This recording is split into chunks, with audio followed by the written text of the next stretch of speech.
The Thing in the Attic by James Blish.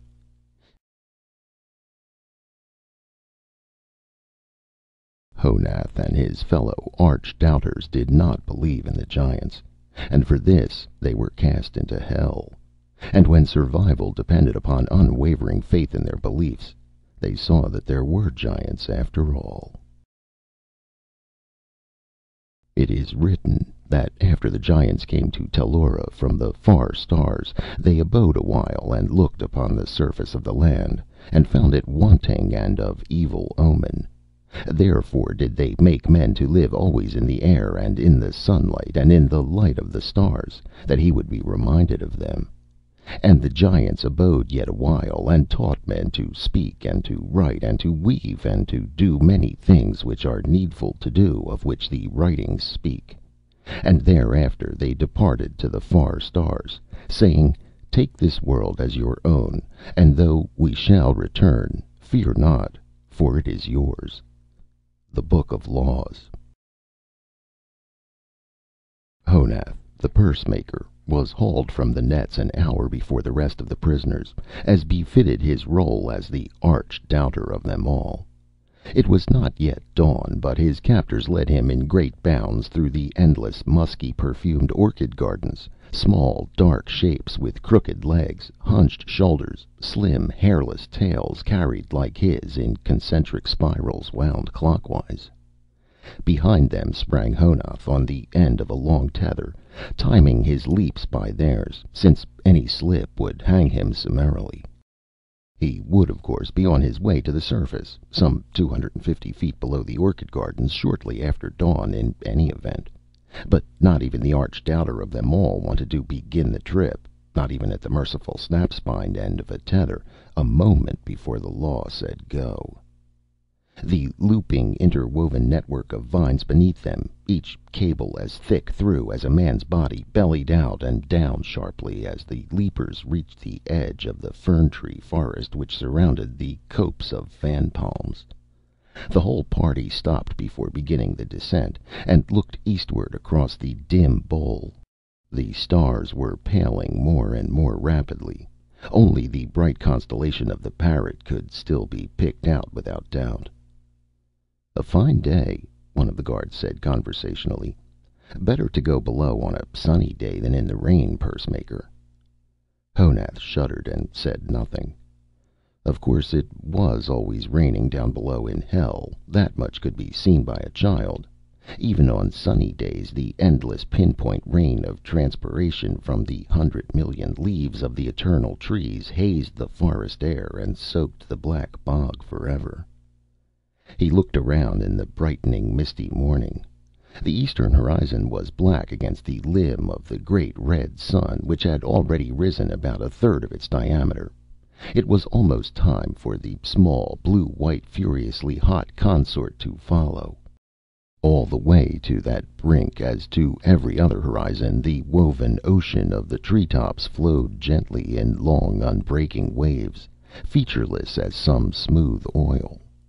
Only nearby could the eye break that ocean into its details, into the world as it was, a great many-tiered network, thickly overgrown with small ferns, with air-drinking orchids, with 1,000 varieties of fungi sprouting wherever vine crossed vine and collected a little humus for them, with the vivid parasites sucking sap from the vines, the trees, and even each other.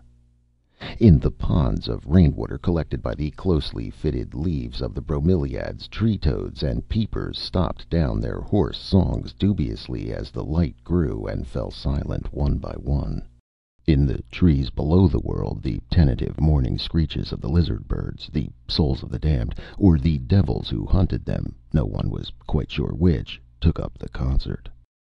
A small gust of wind whipped out of the hollow above the glade of fan palms, making the network under the party shift slightly as if in a loom. Honath gave with it easily, automatically, but one of the smaller vines toward which he had moved one furless hand hissed at him and went pouring away into the darkness beneath. A chlorophyll green snake, came up out of the dripping aerial pathways in which it hunted in ancestral gloom to greet the suns and dry its scales in the quiet morning. Farther below, an astonished monkey, routed out of its bed by the disgusting serpent, sprang into another tree, reeling off 10 mortal insults, one after the other, while still in mid-leap. The snake, of course, paid no attention, since it did not speak the language of men. But the party on the edge of the glade of fan palms snickered appreciatively. "Bad language they favor below," another of the guards said. "A fit place for you and your blasphemers, Pursemaker. Come now." The tether at Honath's neck twitched, and then his captors were soaring in zigzag bounds down into the hollow toward the judgment seat. He followed, since he had no choice, the tether threatening constantly to foul his arms, legs, or tail, and worse, far worse, making his every mortifying movement ungraceful. Above, the parrot's starry plumes flickered and faded into the general blue. Toward the center of the saucer, above the ground, the stitched leaf and leather houses clustered thickly, bound to the vines themselves or hanging from an occasional branch too high or too slender to bear the vines. Many of these purses Honath knew well, not only as visitor but as artisan. The finest of them, the inverted flowers which opened automatically as the morning dew bathed them, yet could be closed tightly and safely around their occupants at dusk by a single drawstring, were his own design as well as his own handiwork. They had been widely admired and imitated. The reputation that they had given him, too, had helped to bring him to the end of the snap-wire tether. They had given weight to his words, among others, weight enough to make him at last the arch-doubter, the man who leads the young into blasphemy, the man who questions the book of laws. And they had probably helped to win him his passage on the elevator to hell. The purses were already opening as the party swung among them. Here and there sleepy faces blinked out from amid exfoliating sections, crisscrossed by relaxing lengths of dew-soaked rawhide. Some of the awakening householders recognized Honath, of that he was sure, but none came out to follow the party, though the villagers should be beginning to drop from the hearts of their stitched flowers like ripe seed pods by this hour of any normal day. A judgment was at hand, and they knew it. And even those who had slept the night in one of Honath's finest houses would not speak for him now. Everyone knew, after all, that Honath did not believe in the giants. Honath could see the judgment seat itself now, a slung chair of woven cane crowned along the back with a row of gigantic mottled orchids. These had supposedly been transplanted there when the chair was made, but no one could remember how old they were, since there were no seasons. There was no particular reason why they should not have been there forever. The seat itself was at the back of the arena and high above it, but in the gathering light Honath could make out the white furred face of the tribal spokesman, like a lone silver and black pansy among the huge vivid blooms. At the center of the arena proper was the elevator itself. Honath had seen it often enough, and had himself witnessed judgments where it was called into use, but he could still hardly believe that he was almost surely to be its next passenger. It consisted of nothing more than a large basket, deep enough so that one would have to leap out of it, and rimmed with thorns to prevent one from leaping back in. 3 hempen ropes were tied to its rim, and were then cunningly interwound on a single drum windlass of wood, which could be turned by 2 men even when the basket was loaded. The procedure was equally simple. The condemned man was forced into the basket, and the basket was lowered out of sight until the slackening of the ropes indicated that it had touched the surface. The victim climbed out, and if he did not, the basket remained below until he starved, or until hell otherwise took care of its own, and the windlass was rewound. The sentences were for varying periods of time according to the severity of the crime, but in practical terms this formality was empty. Although the basket was dutifully lowered when the sentence had expired, no one had ever been known to get back into it. Of course, In a world without seasons or moons, and hence without any but an arbitrary year, long periods of time are not easy to count accurately. The basket could arrive 30 or 40 days to one side or the other of the proper date. But this was only a technicality, however, for if keeping time was difficult in the attic world, it was probably impossible in hell. Honath's guards tied the free end of his tether to a branch and settled down around him. One abstractedly passed a pine cone to him, and he tried to occupy his mind with the business of picking the juicy seeds from it, but somehow they had no flavor. More captives were being brought in now, while the spokesman watched with glittering black eyes from his high perch. There was Matilda the forager, shivering as if with ague, the fur down her left side glistening and spiky as though she had inadvertently overturned a tank plant on herself. After her was brought Alaskan the navigator, a middle-aged man only a few years younger than Honath himself. He was tied up next to Honath, where he settled down at once, chewing at a joint of cane with apparent indifference.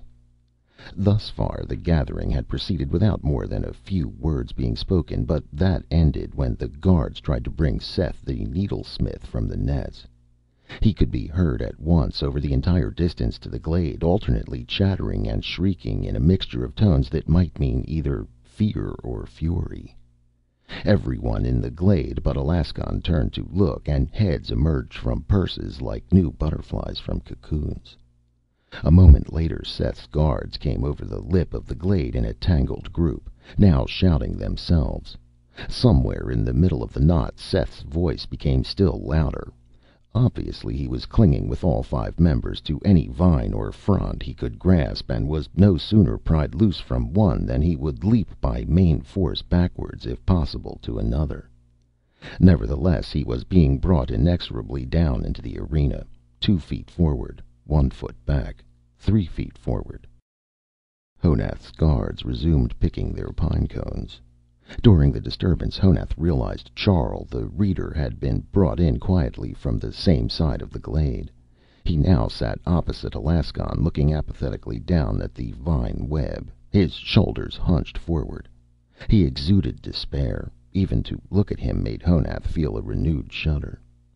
From the high seat the spokesman said, "Honath the Pursemaker, Alaskan the navigator, Charl the reader, Seth the needlesmith, Matilda the forager, you are called to answer to justice." "Justice!" Seth shouted, springing free of his captors with a tremendous bound and bringing up with a jerk on the end of his tether. "This is no justice! I have nothing to do with—" The guards caught up with him and clamped brown hands firmly over his mouth. The spokesman watched with amused malice. "The accusations are 3," the spokesman said. "The first, the telling of lies to children. Second, the casting into doubt of the divine order among men. Third, the denial of the Book of Laws. Each of you may speak in order of age. Honath the Pursemaker, your plea may be heard." Honath stood up, trembling a little, but feeling a surprisingly renewed surge of his old independence. "Your charges," he said, "all rest upon the denial of the Book of Laws. I have taught nothing else that is contrary to what we all believe, and called nothing else into doubt, and I deny the charge." The spokesman looked down at him with disbelief. "Many men and women have said that you do not believe in the giants, Pursemaker," he said. "You will not win mercy by piling up more lies." "I deny the charge," Honath insisted. "I believe in the Book of Laws as a whole, and I believe in the giants.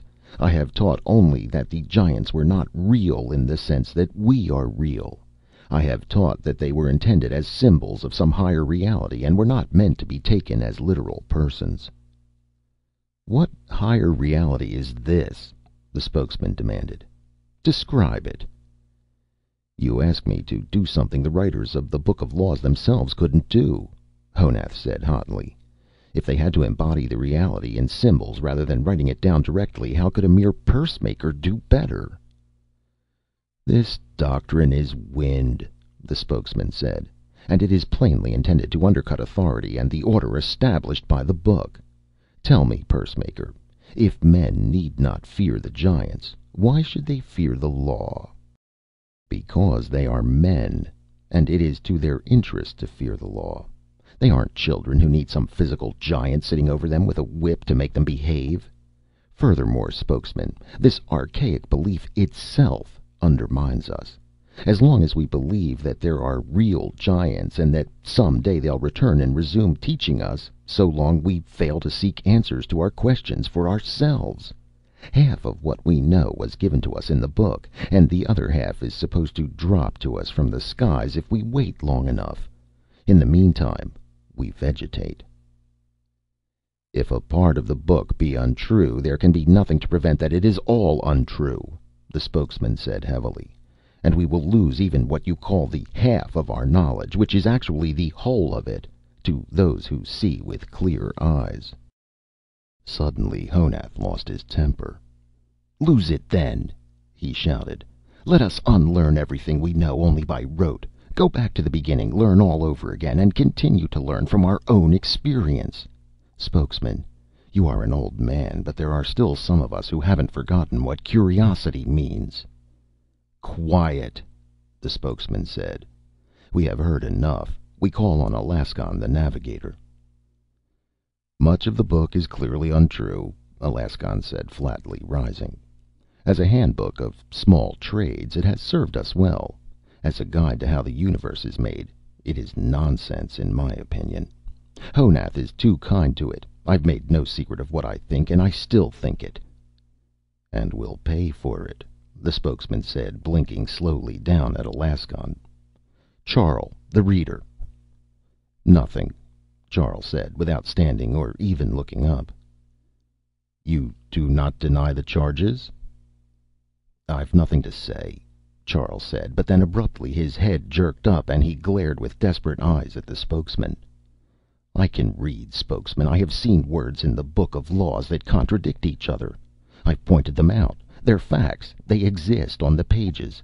I've taught nothing, told no lies, preached no unbelief. I've pointed to the facts. That's all. Seth, the needlesmith, you may speak now." The guards took their hands gratefully off Seth's mouth. They had been bitten several times in the process of keeping him quiet up to now. Seth resumed shouting at once. "I'm no part of this group. I'm the victim of gossip, envious neighbors, smiths jealous of my skill and my custom. No man can say worse of me than that I sold needles to this pursemaker, sold them in good faith. The charges against me are lies, all lies." Honath jumped to his feet in fury and then sat down again, choking back the answering shout almost without tasting its bitterness. What did it matter? Why should he bear witness against the young man? It would not help the others, and if Seth wanted to lie his way out of hell, he might as well be given the chance. The spokesman was looking down at Seth with the identical expression of outraged disbelief which he had first bent upon Honath. "Who was it cut these blasphemies into the hardwood tree by the house of Hosi the lawgiver?" he demanded. "Sharp needles were at work there, and there are witnesses to say that your hands held them." "More lies!" "Needles found in your house fit the furrows, Seth." "They were not mine, or they were stolen. I demand to be freed." "You will be freed," the spokesman said coldly. There was no possible doubt as to what he meant. Seth began to weep and to shout at the same time. Hands closed over his mouth again. "Matilda the Forger, your plea may be heard." The young woman stood up hesitantly. Her fur was nearly dry now, but she was still shivering. "Spokesman," she said, "I saw the things which Charl the Reader showed me. I doubted, but what Honath said restored my belief. I see no harm in his teachings. They remove doubt instead of fostering it as you say they do. I see no evil in them, and I don't understand why this is a crime." Honath looked over to her with new admiration. The spokesman sighed heavily. "I am sorry for you," he said, "but as spokesman we cannot allow ignorance of the law as a plea. We will be merciful to you all. However, renounce your heresy, affirm your belief in the book as it is written from bark to bark, and you shall be no more than cast out of the tribe." "I renounce it!" Seth cried. "I never shared it. It's all blasphemy, and every word is a lie. I believe in the book, all of it." "You, Needlesmith," the spokesman said, "have lied before this judgment and are probably lying now. You are not included in the dispensation." "Snake-spotted caterpillar, may your—" "Pursemaker, what is your answer?" "It is no," Honath said stonily. "I've spoken the truth. The truth can't be unsaid." The spokesman looked down at the rest of them. "As for you three, consider your answers carefully. To share the heresy means sharing the sentence. The penalty will not be lightened only because you did not invent the heresy." There was a long silence. Honath swallowed hard. The courage and the faith in that silence made him feel smaller and more helpless than ever. He realized suddenly that the other three would have kept that silence even without Seth's defection to stiffen their spines. He wondered if he could have done so. "Then we pronounce the sentence," the spokesman said. "You are one and all condemned to 1,000 days in hell." There was a concerted gasp from around the edges of the arena, where, without Honath's having noticed it before, a silent crowd had gathered. He did not wonder at the sound. The sentence was the longest in the history of the tribe. Not that it really meant anything. No one had ever come back from as little as 100 days in hell. No one had ever come back from hell at all. "Unlash the elevator. All shall go together." The basket swayed. The last of the attic world that Honath saw was a circle of faces, not too close to the gap in the vine web, peering down after them. Then the basket fell another few yards to the next turn of the windlass, and the faces vanished. Seth was weeping in the bottom of the elevator, curled up into a tight ball, the end of his tail wrapped around his nose and eyes. No one else could make a sound, least of all Honath. The gloom closed around them. It seemed extraordinarily still. The occasional harsh screams of a lizard bird somehow distended the silence without breaking it. The light that filtered down into the long aisles between the trees seemed to be absorbed in a blue-green haze through which the lianas wove their long curved lines. The columns of tree trunks, the pillars of the world, stood all around them, too distant in the dim light to allow them to gauge their speed of descent. Only the irregular plunges of the basket proved that it was even in motion any longer, though it swayed laterally in a complex, overlapping series of figure eights. Then the basket lurched downward once more, brought up short, and tipped sideways, tumbling them all against the hard cane. Matilda cried out in a thin voice, and Seth uncurled almost instantly, clawing for a handhold. Another lurch, and the elevator lay down on its side and was still. They were in hell. Cautiously, Honath began to climb out, picking his way over the long thorns on the basket's rim. After a moment, Charl the Reader followed, and then Alaskan took Matilda firmly by the hand and led her out onto the surface. The footing was wet and spongy, yet not at all resilient, and it felt cold. Honath's toes curled involuntarily. "Come on, Seth," Charl said in a hushed voice. "They won't haul it back up until we're all out. You know that." Alaskan looked around into the chilly mists. "Yes," he said, "and we'll need a needlesmith down here, with good tools. There's just a chance." Seth's eyes had been darting back and forth from one another. With a sudden shattering scream, he bounded out of the bottom of the basket, soaring over their heads in a long, flat leap, and struck the high knee at the base of the nearest tree, an immense fan palm. As he hit, his legs doubled under him, and almost in the same motion he seemed to rocket straight up into the murky air. Gasping, Honath looked up after him. The young needlesmith had timed his course to the split second. He was already darting up the rope from which the elevator was suspended. He did not even bother to look back. After a moment, the basket tipped upright. The impact of Seth's weight hitting the rope evidently had been taken by the windlass team to mean that the condemned people were all out on the surface. A twitch on the rope was the usual signal. The basket began to rise, hobbling and dancing. Its speed of ascent, added to Seth's, took his racing, dwindling figure out of sight quickly. After a while, the basket was gone too. "He'll never get to the top," Matilda whispered. "It's too far, and he's going too fast. He'll lose strength and fall." "I don't think so," Alaskan said heavily. "He's agile and strong. If anyone could make it, he could." "They'll kill him if he does." "Of course they will," Alaskan said, shrugging. "I won't miss him," Honath said. "No more will I. But we could use some sharp needles down here, Honath. Now we'll have to plan to make our own, if we can identify the different woods, down here where there aren't any leaves to help us tell them apart." Honath looked at the navigator curiously. Seth's bolt for the sky had distracted him from the realization that the basket, too, was gone. But now that the desolate fact hit home, "You actually plan to stay alive in hell, don't you, Alaskan?" "Certainly," Alaskan said calmly. "This is no more hell than up there is heaven. It's the surface of the planet, no more, no less. We can stay alive if we don't panic. Were you just going to sit here until the furries came for you, Honath?" "I hadn't thought about it much," Honath confessed. "But if there is any chance that Seth will lose his grip on that rope before he reaches the top and they stab him, shouldn't we wait and see if we can catch him? He can't weigh more than 35 pounds.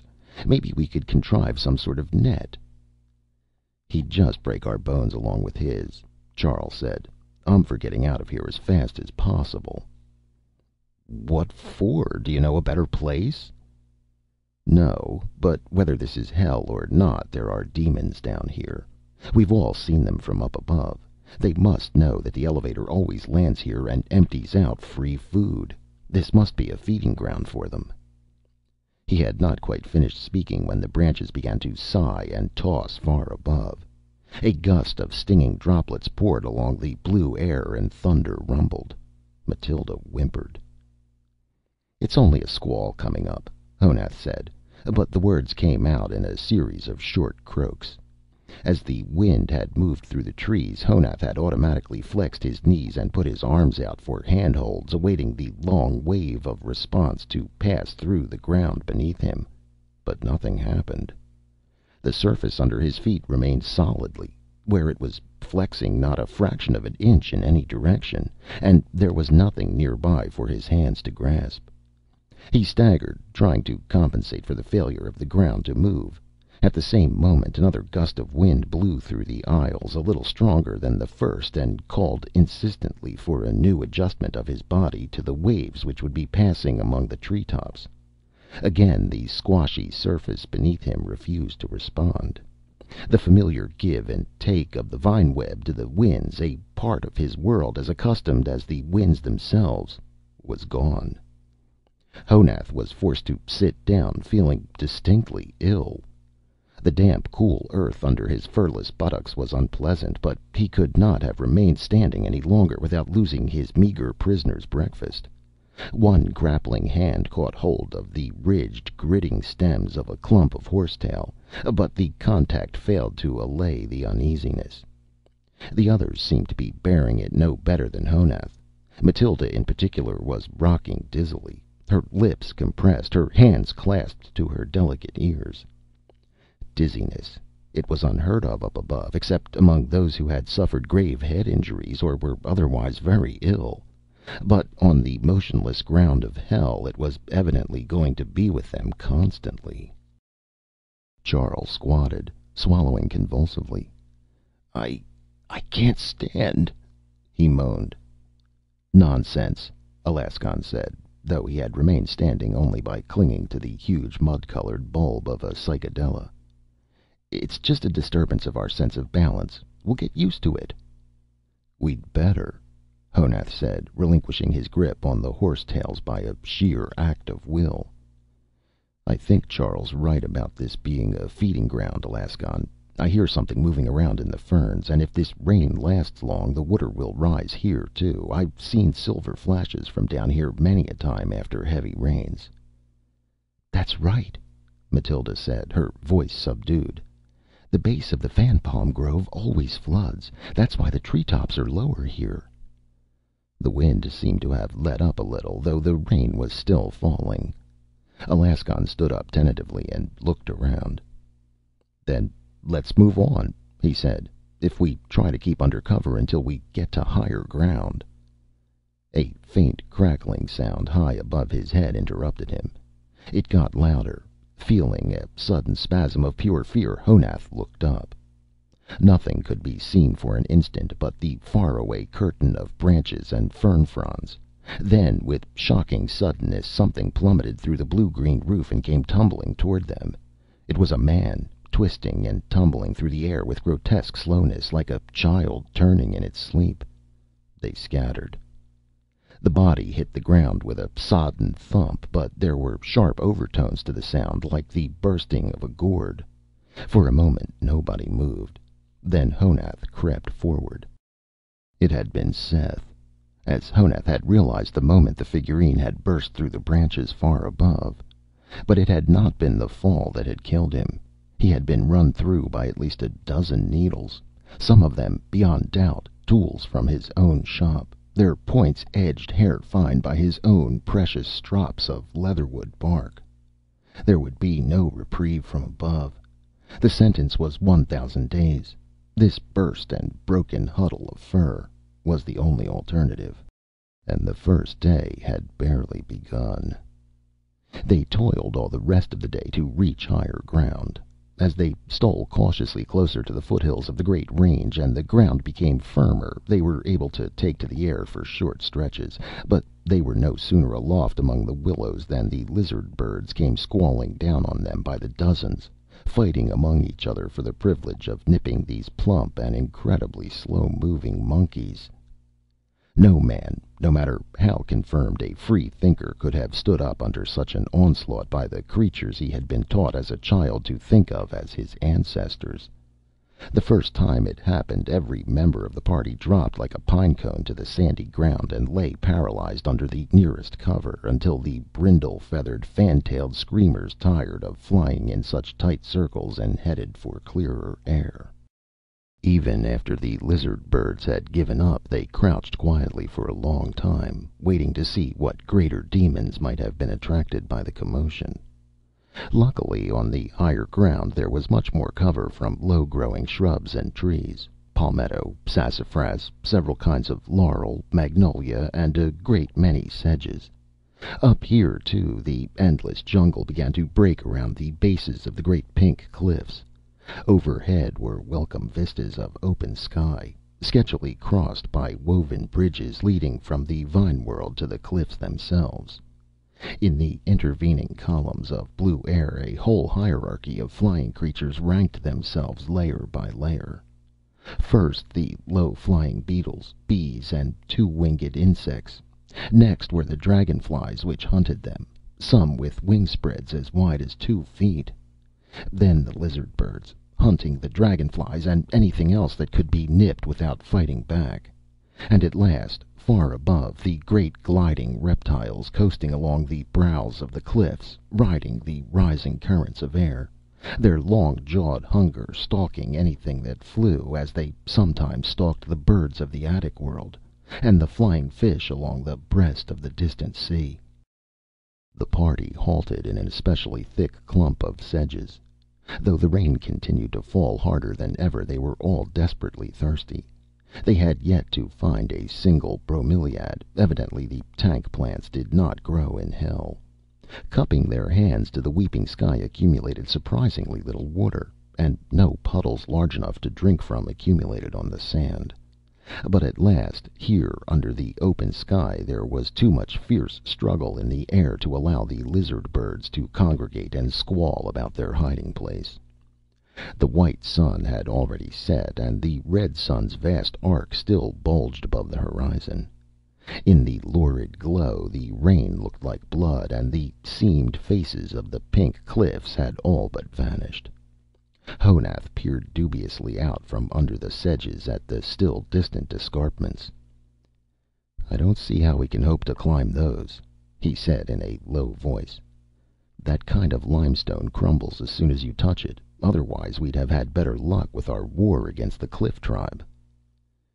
"We could go around the cliffs," Charl said. "The foothills of the Great Range aren't very steep. If we could last until we get to them, we could go up into the range itself." "To the volcanoes?" Matilda protested. "But nothing can live up there, nothing but the white fire things. And there are lava flows, too, and the choking smoke." "Well, we can't climb these cliffs. Honath's quite right," Alaskan said. "And we can't climb the basalt steps, either. There's nothing to eat along them, let alone any water or cover. I don't see what else we can do but try to get up into the foothills." "Can't we stay here?" Matilda said plaintively. "No," Honath said, even more gently than he had intended. Matilda's 4 words were, he knew, the most dangerous words in hell. He knew it quite surely because of the imprisoned creature inside him that cried out to say yes instead. "We have to get out of the country of the demons, and maybe, just maybe, if we can cross the Great Range, we can join a tribe that hasn't heard about our being condemned to hell.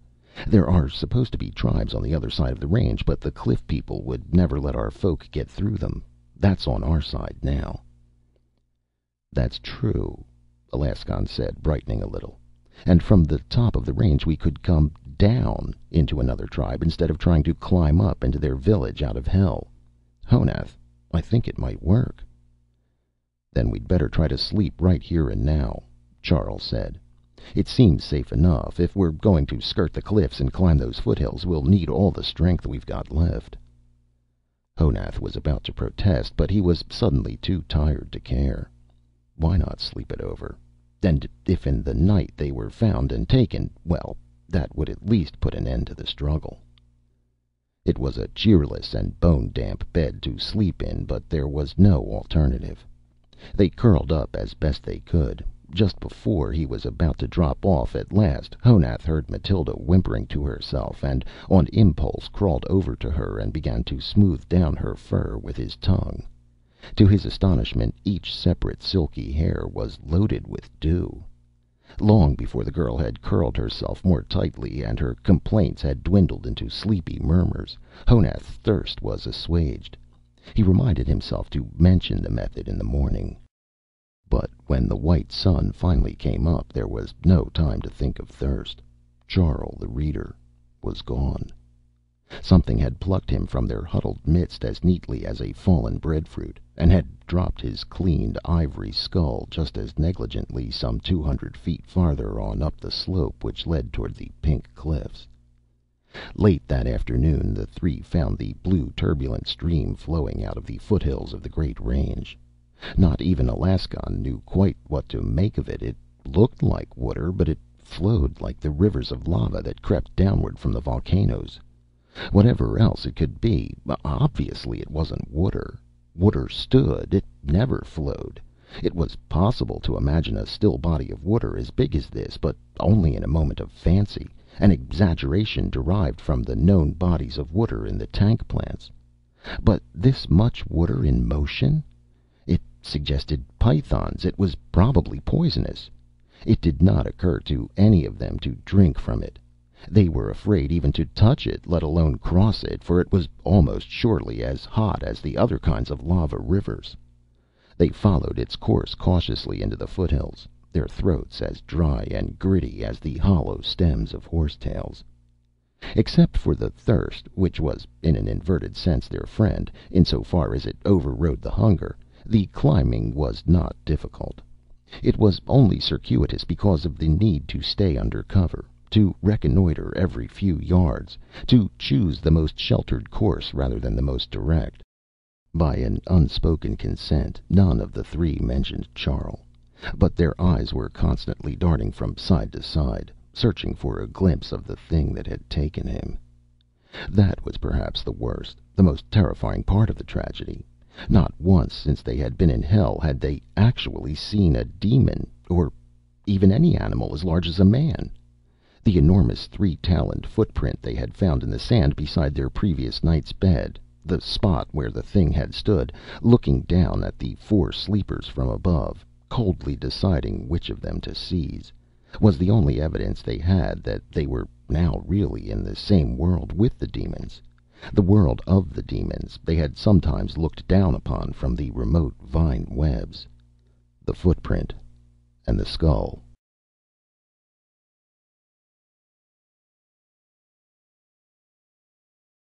By nightfall they had ascended perhaps 150 feet.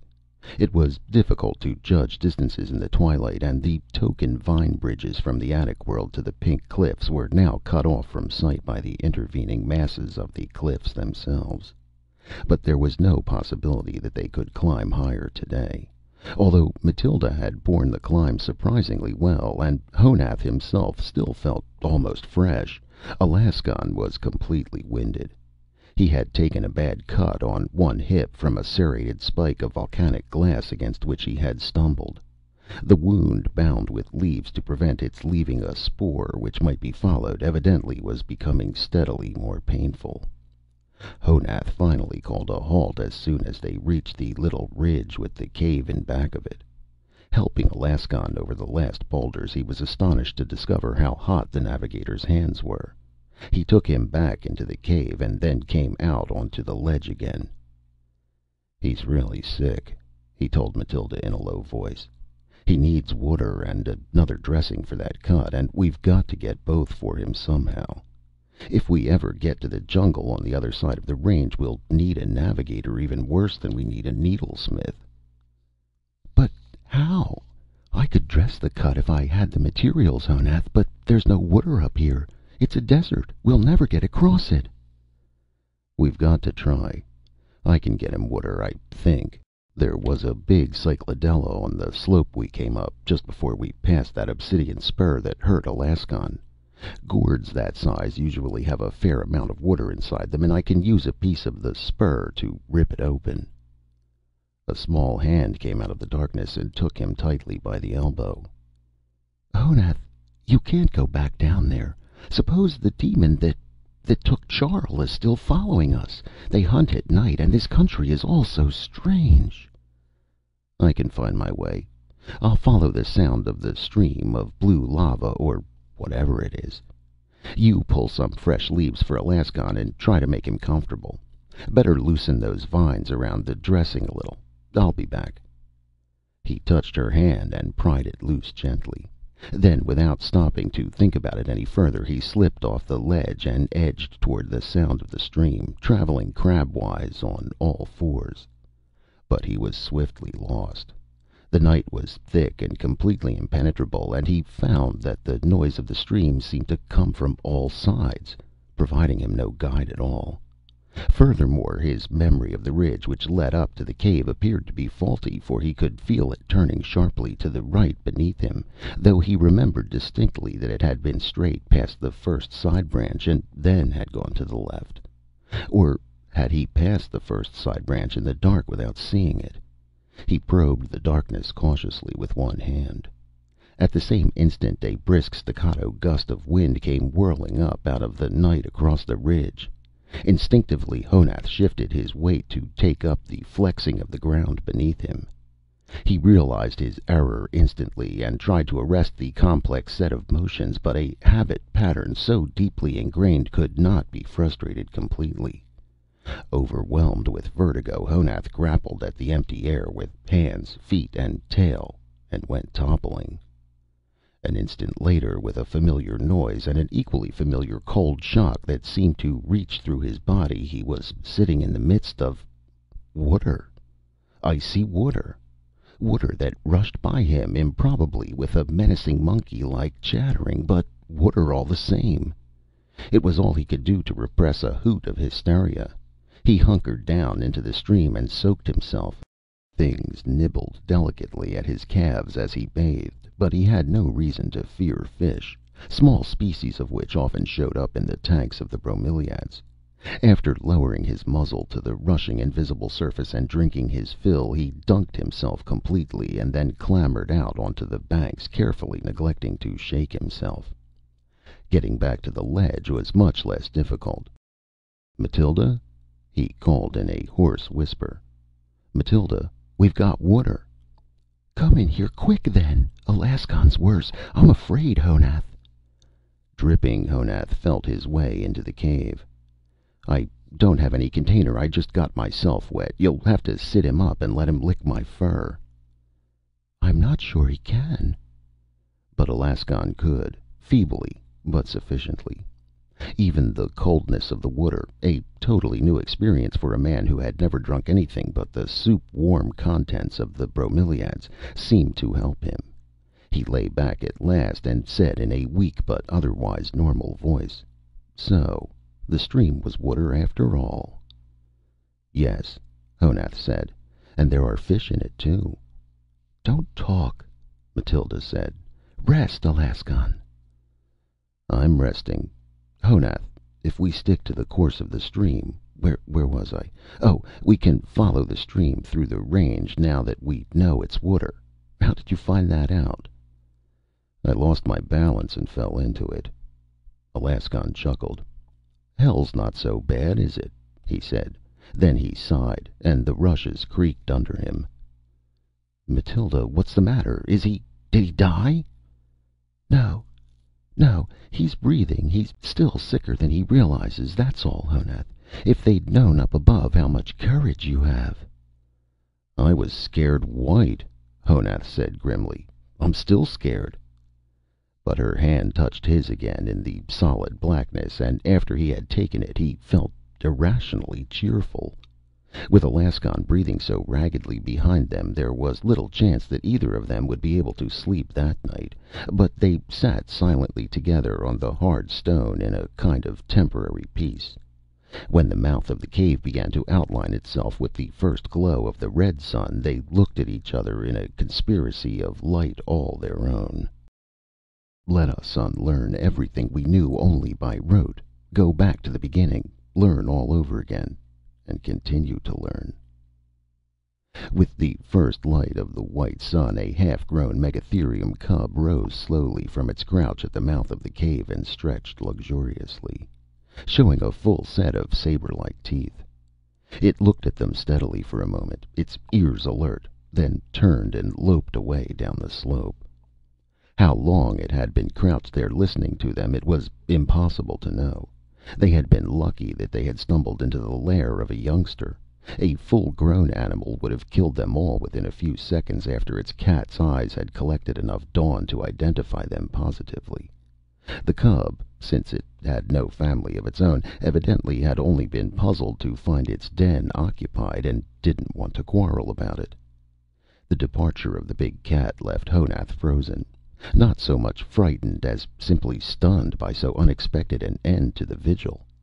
At the first moan from Alaskan, however, Matilda was up and walking softly to the navigator, speaking in a low voice sentences which made no particular sense and perhaps were not intended to. Honath stirred and followed her. Halfway back into the cave, his foot struck something, and he looked down. It was the thigh bone of some medium-large animal, imperfectly cleaned and not very recent. It looked like a keepsake the megatherium had hoped to save from the usurpers of its lair. Along a curved inner surface there was a patch of thick gray mold. Honath squatted and peeled it off carefully. "Matilda, we can put this over the wound," he said. "Some molds help prevent wounds from festering. How is he?" "Better, I think," Matilda murmured. "But he's still feverish. I don't think we'll be able to move on today." Honath was unsure whether to be pleased or disturbed. Certainly he was far from anxious to leave the cave, where they seemed at least to be reasonably comfortable. Possibly they would also be reasonably safe, for the low-roofed hole almost surely still smelt of megatherium, and intruders would recognize the smell, as the men from the attic world could not, and keep their distance. They would have no way of knowing that the cat had only been a cub and that it had vacated the premises, though, of course, the odor would fade before long. Yet it was important to move on. to cross the Great Range if possible, and in the end to wind their way back to the world where they belonged, and to win vindication no matter how long it took. Even should it prove relatively easy to survive in hell, and there were few signs of that thus far, the only proper course was to fight until the attic world was totally regained. After all, it would have been the easy and the comfortable thing back there at the very beginning to have kept one's incipient heresies to oneself and remained on comfortable terms with one's neighbors. But Honath had spoken up, and so had the rest of them, in their fashions. It was the ancient internal battle between what Honath wanted to do and what he knew he ought to do. He had never heard of Kant and the categorical imperative, but he knew well enough which side of his nature would win in the long run. But it had been a cruel joke of heredity which had fastened a sense of duty onto a lazy nature. It made even small decisions egregiously painful. But for the moment at least the decision was out of his hands. Alaskan was too sick to be moved. In addition, the strong beams of sunlight which had been glaring in across the floor of the cave were dimming by the instant, and there was a distant premonitory growl of thunder. "Then we'll stay here," he said. "It's going to rain again, and hard this time. Once it's falling in earnest, I can go out and pick us some fruit. It'll screen me even if anything is prowling around in it, and I won't have to go as far as the stream for water as long as the rain keeps up." The rain, as it turned out, kept up all day, in a growing downpour which completely curtained the mouth of the cave by early afternoon. The chattering of the nearby stream grew quickly to a roar. By evening, Alaskan's fever seemed to have dropped almost to normal, and his strength nearly returned as well. The wound, thanks more to the encrusted mat of mold than to any complications within the flesh itself, was still ugly looking, but it was now painful only when the navigator moved carelessly, and Matilda was convinced that it was mending. Alaskan himself, having been deprived of activity all day, was unusually talkative. "Has it occurred to either of you," he said in the gathering gloom, "that since that stream is water, it can't possibly be coming from the Great Range? All the peaks over there are just cones of ashes and lava. We've seen young volcanoes in the process of building themselves, so we're sure of that. What's more, they're usually hot. I don't see how there could possibly be any source of water in the range, not even runoff from the rains." "It can't just come up out of the ground," Honath said. "It must be fed by rain. By the way it sounds now, it could even be the first part of a flood." "As you say, it's probably rainwater," Alaskan said cheerfully. "But not off the Great Range. That's out of the question. Most likely it collects on the cliffs." "I hope you're wrong," Honath said. "The cliffs may be a little easier to climb from this side, but there's still the cliff tribe to think about." Maybe. But the cliffs are big. The tribes on this side may never have heard of the war with our treetop folk. No, Honath, I think that's our only course." "If it is," Honath said grimly, "we're going to wish more than ever that we had some stout, sharp needles among us." Alaskan's judgment was quickly borne out.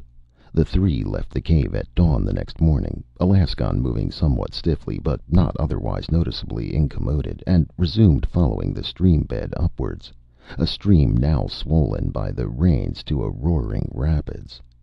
After winding its way upwards for about a mile in the general direction of the Great Range, the stream turned on itself and climbed rapidly back toward the basalt cliffs, falling toward the three over successively steeper shelves of jutting rock. Then it turned again, at right angles, and the three found themselves at the exit of a dark gorge, little more than 30 feet high, but both narrow and long. Here the stream was almost perfectly smooth, and the thin strip of land on each side of it was covered with low shrubs. They paused and looked dubiously into the canyon. It was singularly gloomy. "There's plenty of cover, at least," Honath said in a low voice. "But almost anything could live in a place like that." "Nothing very big could hide in it," Alaskan pointed out. "It should be safe. Anyhow, it's the only way to go." All right, let's go ahead then, but keep your head down and be ready to jump. Honath lost the other two by sight as soon as they crept into the dark shrubbery, but he could hear their cautious movements nearby. Nothing else in the gorge seemed to move at all, not even the water, which flowed without a ripple over an invisible bed. There was not even a wind, for which Honath was grateful, although he had begun to develop an immunity to the motionless ground beneath them. After a few moments, Honath heard a low whistle. Creeping sidewise toward the source of the sound, he nearly bumped into Alaskan, who was crouched beneath a thickly spreading magnolia. An instant later, Matilda's face peered out of the dim greenery. "Look," Alaskan whispered. "What do you make of this?" This was a hollow in the sandy soil, about 4 feet across and rimmed with a low parapet of earth, evidently the same earth that had been scooped out of its center. Occupying most of it were three gray ellipsoidal objects, smooth and featureless. "Eggs?" Matilda said wonderingly. "Obviously, but look at the size of them. Whatever laid them must be gigantic. I think we're trespassing in something's private valley." Matilda drew in her breath. Honath thought fast, as much to prevent panic in himself as in the girl. A sharp-edged stone lying nearby provided the answer. He seized it and struck. The outer surface of the egg was leathery rather than brittle. It tore raggedly. Deliberately, Honath bent and put his mouth to the oozing surface. It was excellent. The flavor was decidedly stronger than that of birds' eggs, but he was far too hungry to be squeamish. After a moment's amazement, Alaskan and Matilda attacked the other two ovoids with a will. It was the first really satisfying meal they had had in hell. When they finally moved away from the devastated nest, Honath felt better than he had since the day he was arrested. As they moved on down the gorge, they began again to hear the roar of water, though the stream looked as placid as ever. Here, too, they saw the first sign of active life in the valley, a flight of giant dragonflies skimming over the water. The insects took fright as soon as Honath showed himself, but quickly came back, their nearly non-existent brains already convinced that there had always been men in the valley. The roar got louder, very rapidly. When the three rounded the long, gentle turn which had cut off their view from the exit, the source of the roar came into view. It was a sheet of falling water as tall as the depth of the gorge itself, which came arching out from between two pillars of basalt and fell to a roiling, frothing pool.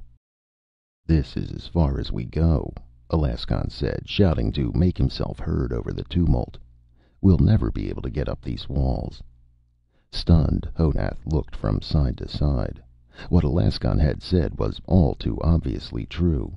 The gorge evidently had begun life as a layer of soft, partly soluble stone in the cliffs, tilted upright by some volcanic upheaval, and then worn completely away by the rushing stream. Both cliff faces were of the harder rock, and were sheer and as smooth as if they had been polished by hand. Here and there a network of tough vines had begun to climb them, but nowhere did such a network even come close to reaching the top. Honath turned and looked once more at the great arc of water and spray. If there were only some way to prevent their being forced to retrace their steps. Abruptly, over the riot of the falls, there was a piercing, hissing shriek. Echoes picked it up and sounded it again and again, all the way up the battlements of the cliffs. Honath sprang straight up in the air and came down trembling, facing away from the pool. At first he could see nothing. Then, down at the open end of the turn, there was a huge flurry of motion. A second later, a two-legged blue-green reptile, half as tall as the gorge itself, came around the turn in a single bound and lunged violently into the far wall of the valley. It stopped as if momentarily stunned, and the great grinning head turned toward them, a face of sinister and furious idiocy. The shriek set the air to boiling again. Balancing itself with its heavy tail, the beast lowered its head and looked redly toward the falls. The owner of the robbed nest had come home. They had met a demon of hell at last. Honath's mind at that instant went as white and blank as the underbark of a poplar. He acted without thinking, without even knowing what he did. When thought began to creep back into his head again, the three of them were standing shivering in semi-darkness, watching the blurred shadow of the demon lurching back and forth upon the screen of shining water. It had been nothing but luck, not foreplanning, to find that there was a considerable space between the back of the falls proper and the blind wall of the canyon. It had been luck, too, which had forced Honath to skirt the pool in order to reach the falls at all, and thus had taken them all behind the silver curtain at the point where the weight of the falling water was too low to hammer them down for good. And it had been the blindest stroke of all that the demon had charged after them directly into the pool, where the deep boiling water had slowed its thrashing hind legs enough to halt it before it went under the falls, as it had earlier blundered into the hard wall of the gorge. Not an iota of all this had been in Honath's mind before he had discovered it to be true. At the moment that the huge reptile had screamed for the second time, he had simply grasped Matilda's hand and broken for the falls, leaping from low tree to shrub to fern faster than he had ever leapt before. He did not stop to see how well Matilda was keeping up with him, or whether or not Alaskan was following. He only ran. He might have screamed, too. He could not remember. They stood now, all three of them wet through, behind the curtain until the shadow of the demon faded and vanished. Finally Honath felt a hand thumping his shoulder and turned slowly. Speech was impossible here, but Alaskan's pointing finger was eloquent enough. Along the back wall of the falls, where centuries of erosion had failed to wear away completely the original soft limestone, there was a sort of serrated chimney open toward the gorge, which looked as though it could be climbed. At the top of the falls the water shot out from between the basalt pillars in a smooth, almost solid-looking tube, arching at least 6 feet before beginning to break into the fan of spray and rainbows which poured down into the gorge. Once the chimney had been climbed, it should be possible to climb out from under the falls without passing through the water again. And after that? Abruptly Honath grinned. He felt weak all through with reaction, and the face of the demon would probably be grinning in his dreams for a long time to come. But at the same time he could not repress a surge of irrational confidence. He gestured upward jauntily, shook himself, and loped forward into the throat of the chimney. Hardly more than an hour later they were all standing on a ledge overlooking the gorge, with the waterfall screaming over the brink next to them, only a few yards away. From here it was evident that the gorge itself was only the bottom of a far greater cleft, a split in the pink and gray cliffs as sharp as though it had been riven in the rock by a bolt of sheet lightning. Beyond the basalt pillars from which the fall issued, however, the stream foamed over a long ladder of rock shelves which seemed to lead straight up into the sky. "That way?" Matilda said. "Yes, and as fast as possible," Alaskan said, shading his eyes. "It must be late. I don't think the light will last much longer." "We'll have to go single file," Honath added. "And we'd better keep hold of each other's hands. One slip on those wet steps, and it's a long way down again." Matilda shuddered and took Honath's hand convulsively. To his astonishment, the next instant she was tugging him toward the basalt pillars. The irregular patch of deepening violet sky grew slowly as they climbed. They paused often, clinging to the jagged escarpments until their breath came back, and snatching icy water in cupped palms from the stream that fell down the ladder beside them. There was no way to tell how far up into the dusk the way had taken them, but Honath suspected that they were already somewhat above the level of their own vineweb world. The air smelled colder and sharper than it ever had above the jungle. The final cut in the cliffs through which the stream fell was another chimney. It was steeper and more smooth-walled than the one which had taken them out of the gorge under the waterfall, but narrow enough to be climbed by bracing one's back against one side and one's hands and feet against the other. The column of air inside the chimney was filled with spray, but in hell that was too minor a discomfort to bother about. At long last, Honath heaved himself over the edge of the chimney onto flat rock, drenched and exhausted, but filled with an elation he could not suppress and did not want to. They were above the attic jungle. They had beaten hell itself. He looked around to make sure that Matilda was safe, and then reached a hand down to Alaskan. The navigator's bad leg had been giving him trouble. Honath heaved mightily, and Alaskan came heavily over the edge and lit sprawling on the high mesa. The stars were out. For a while they simply sat and gasped for breath. Then they turned one by one to see where they were. There was not a great deal to see.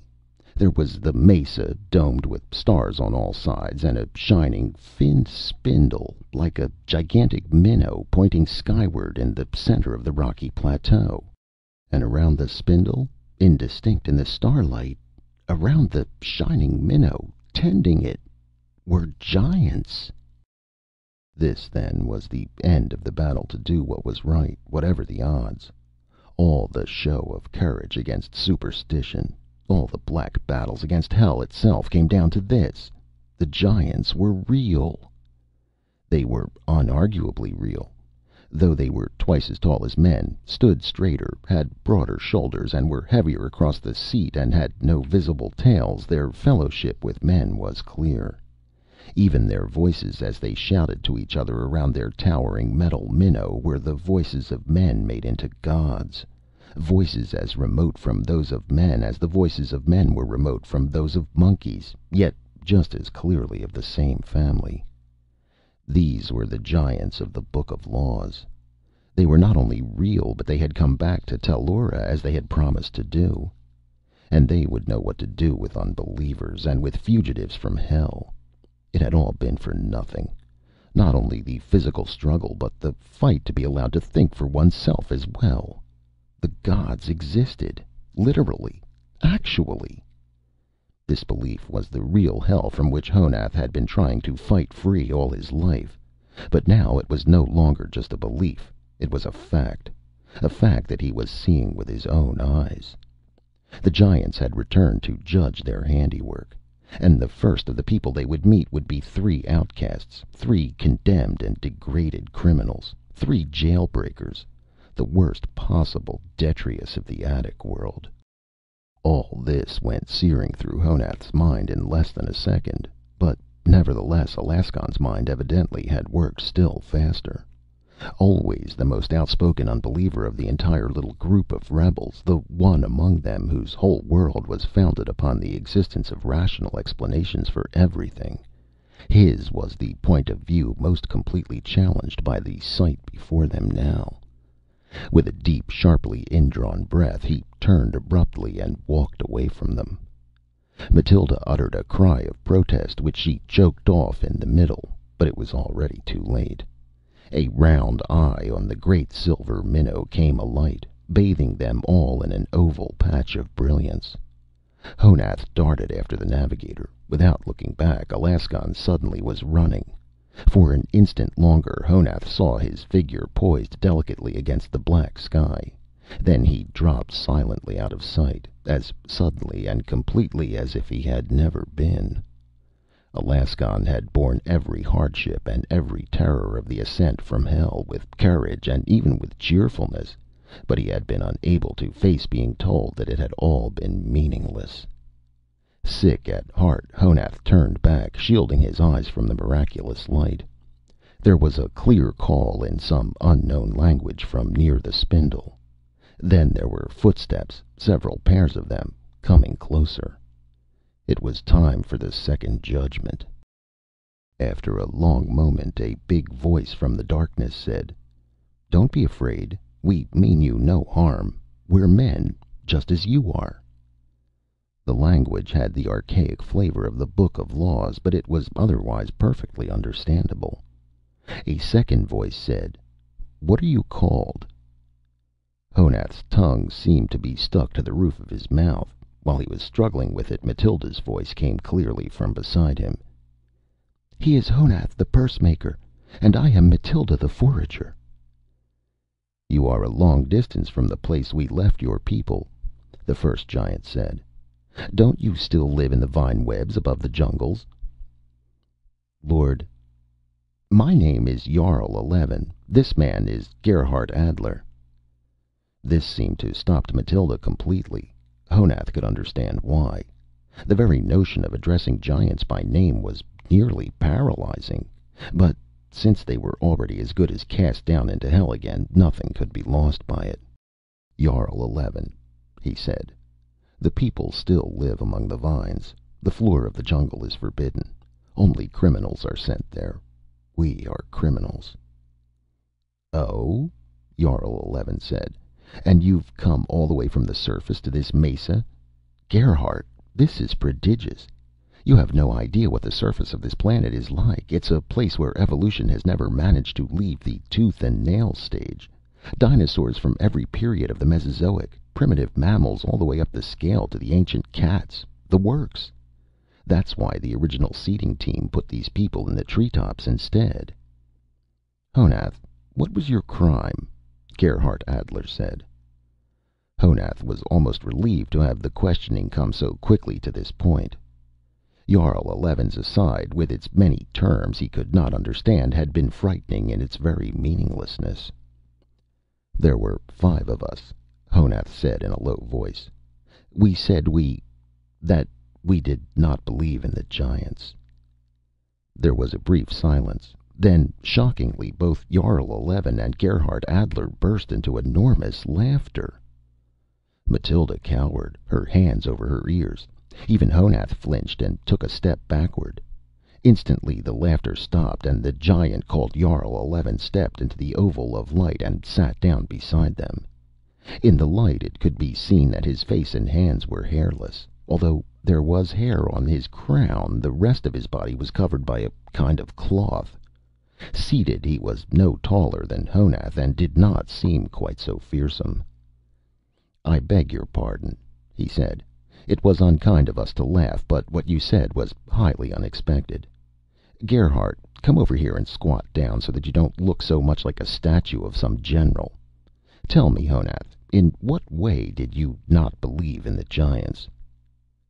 Honath could hardly believe his ears. A giant had begged his pardon. Was this still some joke even more cruel? But whatever the reason, Jarl 11 had asked him a question. "Each of the 5 of us differed," he said. "I held that you were not real except as symbols of some abstract truth. One of us, the wisest, believed that you did not exist in any sense at all. But we all agreed that you were not gods." "And of course we aren't," Jarl 11 said. "We're men. We come from the same stock as you. We're not your rulers, but your brothers. Do you understand what I say?" "No," Honath admitted. "Then let me tell you about it. There are men on many worlds, Honath. They differ from one another because the worlds differ, and different kinds of men are needed to people each one. Gerhardt and I are the kind of men who live on a world called Earth, and many other worlds like it. We are 2 very minor members of a huge project called a seeding program, which has been going on for thousands of years now. It's the job of the seeding program to survey newly discovered worlds, and then to make men suitable to live on each new world." "To make men? But only gods." "No, no. Be patient and listen," said Jarl 11. "We don't make men. We make them suitable. There's a great deal of difference between the two. We take the living germ plasm, the sperm and the egg, and we modify it. When the modified man emerges, we help him to settle down in his new world. That's what we did on Tellura. It happened long ago, before Gerhardt and I were even born. Now we've come back to see how you people are getting along, and to lend a hand if necessary." He looked from Honath to Matilda and back again. "Do you understand?" he said. "I'm trying," Honath said. "But you should go down to the jungle top then. We're not like the others. They are the people you want to see." "We shall, in the morning. We just landed here. But just because you're not like the others, we're more interested in you now. Tell me, Has any condemned man ever escaped from the jungle floor before you people?" "No, never. That's not surprising. There are monsters down there." Jarl 11 looked sideways at the other giant. He seemed to be smiling. "When you see the films," he remarked, "you'll call that the understatement of the century. Honath, how did you three manage to escape, then?" Haltingly at first, and then with more confidence as the memories came crowding vividly back, Honath told him. When he mentioned the feast at the demon's nest, Jarl 11 again looked significantly at Adler, but he did not interrupt. "And finally we got to the top of the chimney and came out on this flat space," Honath said. "Alaskan was still with us then, but when he saw you and the metal thing, he threw himself back down the cleft. He was a criminal like us, but he should not have died. He was a brave man, and a wise one." "Not wise enough to wait until all the evidence was in," Adler said enigmatically. "All in all, Jarl, I'd say prodigious is the word for it. This is easily the most successful seeding job any team has ever done, at least in this limb of the galaxy. And what a stroke of luck to be on the spot just as it came to term, and with a couple at that." "What does he mean?" Honath said. "Just this, Honath. When the seeding team set your people up in business on Tellura, they didn't mean for you to live forever in the treetops. They knew that sooner or later you'd have to come down to the ground and learn to fight this planet on its own terms. Otherwise you'd go stale and die out." "Live on the ground all the time?" Matilda said in a faint voice. "Yes, Matilda. The life in the treetops was to have been only an interim period while you gathered knowledge you needed about Tellura and put it to use. But to be the real masters of the world, you will have to conquer the surface, too. The device your people worked out, that of sending criminals to the surface, was the best way of conquering the planet that they could have picked. It takes a strong will and courage to go against custom, and both those qualities are needed to lick Tellura. Your people exiled just such fighting spirits to the surface, year after year after year. Sooner or later, some of those exiles were going to discover how to live successfully on the ground and make it possible for the rest of your people to leave the trees. You and Honath have done just that." "Observe, please, Jarl," Adler said. "The crime in this first successful case was ideological. That was the crucial turn in the criminal policy of these people. A spirit of revolt is not quite enough, but couple it with brains and isse homo." Honath's head was swimming. "But what does all this mean?" he said. "Are we not condemned to hell any more?" "No, you're still condemned, if you still want to call it that," Jarl 11 said soberly. "You've learned how to live down there, and you've found out something even more valuable: how to stay alive while cutting down your enemies. Do you know that you killed 3 demons with your bare hands? You and Matilda and Alaskan?" "Killed?" "Certainly," Jarl 11 said. "You ate 3 eggs. That is the classical way, and indeed the only way, to wipe out monsters like the dinosaurs. You can't kill the adults with anything short of an anti-tank gun, but they're helpless in embryo, and the adults haven't the sense to guard their nests." Honath heard, but only distantly. Even his awareness of Matilda's warmth next to him did not seem to help much. "Then we have to go back down there?"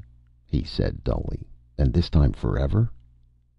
"Yes," Jarl 11 said, his voice gentle. "But you won't be alone, Honath. Beginning tomorrow, you'll have all your people with you." "All our people? But you're going to drive them out?" "All of them. Oh, we won't prohibit the use of the vine webs, too, but from now on your race will have to fight it out on the surface as well. You and Matilda have proven that it can be done. It's high time the rest of you learned, too." "Jarl, you think too little of these young people themselves," Adler said. "Tell them what is in store for them. They are frightened." Of course. It's obvious. Honath, you and Matilda are the only living individuals of your race who know how to survive down there on the surface. And we're not going to tell your people how to do that. We're not even going to drop them so much as a hint. That part is up to you." Honath's jaw dropped. "It's up to you," Jarl 11 repeated firmly. "We'll return you to your tribe tomorrow, and we'll tell your people that you two know the rules for successful life on the ground, and that everyone else has to go down and live there too. We'll tell them nothing else but that. What do you think they'll do then?" "I don't know," Honath said dazedly. "Anything could happen. They might even make us spokesman and spokeswoman, except that we're just common criminals." "Uncommon pioneers, Honath. The man and the woman to lead the humanity of Tellura out of the attic into the wide world." Jarl 11 got to his feet, the great light playing over him. Looking up after him, Honath saw that there were at least a dozen other giants standing just outside the oval of light, listening intently to every word. "But there's a little time to be passed before we begin," Jarl 11 said. "Perhaps you two would like to look over our ship." Humbly, but with a soundless emotion much like music inside him, Honath took Matilda's hand. Together they walked away from the chimney to hell, following the footsteps of the giants.